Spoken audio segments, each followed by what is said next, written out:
Dubai summer surprise വരുന്ന മാസം 27-ന് ആരംഭിക്കും.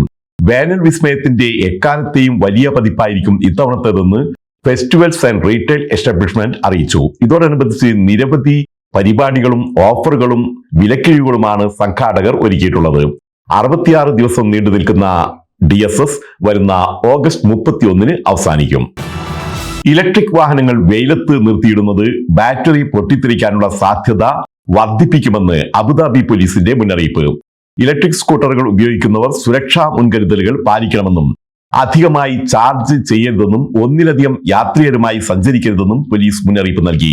രാജ്യത്ത് ചൂട് കൂടുന്നതിന്റെ പശ്ചാത്തലത്തിലാണ് അബുദാബി പോലീസ് ഇക്കാര്യത്തിൽ മുന്നറിയിപ്പ് നൽകിയത്. എമിറേറ്റ്സ് ജാക്ക്പോട്ട് നറുക്കെടുപ്പ് തമിഴ്നാട്ടുകാരനായ എഞ്ചിനീയർക്ക് 10 കോടി ദിർഹം സമ്മാനം. ശ്രീറാം രാജഗോപാലാണ് 10 കോടി ദിർഹം, അതായത് 230 കോടിയിലേറെ രൂപ സമ്മാനമായി ലഭിച്ച ഭാഗ്യവാൻ. ഭാഗ്യസമ്മാനത്തിന്റെ ഒരു ഭാഗം കാരുണ്യ പ്രവർത്തനങ്ങൾക്കായി നീക്കിവെക്കുമെന്ന് ചെന്നൈ സ്വദേശിയായ ശ്രീറാം രാജഗോപാൽ അറിയിച്ചു. ദുബായിലെ ജബലലി വ്യവസായ മേഖലയിൽ സ്വവർഗാനുരാഗ സേവനങ്ങൾ തേടിയുള്ള യാത്ര അക്രമാസക്തമായി ഒരാൾ മരിക്കുകയും മറ്റൊരാൾക്ക് ഗുരുതരമായി പരിക്കേൽക്കുകയും ചെയ്ത സംഭവത്തിൽ പ്രതികൾ അറസ്റ്റിലായി. സ്വവർഗാനുരാഗ സേവനത്തിന് പണം മുൻകൂറായി നൽകുന്നതിനെ ചൊല്ലിയുള്ള തർക്കമാണ് അക്രമത്തിൽ കലാശിച്ചത്. 24 മണിക്കൂറിനുള്ളിൽ പ്രതികൾ പിടിയിലായി. എല്ലാവരും ഏഷ്യൻ വംശജരാണ്. സൗദി അറേബ്യയിൽ വനിതാ ശാക്തീകരണത്തിൽ വൻ പുരോഗതിയെന്ന് ടോക്കിയോ ഗവർണർ യൂറിക്കോ കൊയ്ക്കെ.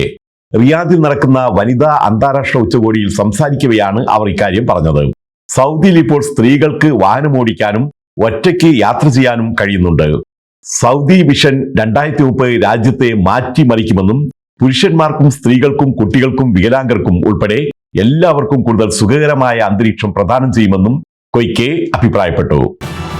ഖത്തറിൽ നടക്കുന്ന അറബ് കപ്പ് ടൂർണമെന്റിലെ ജേതാക്കൾക്ക് 3000 കോടിയിലേറെ രൂപ സമ്മാനം.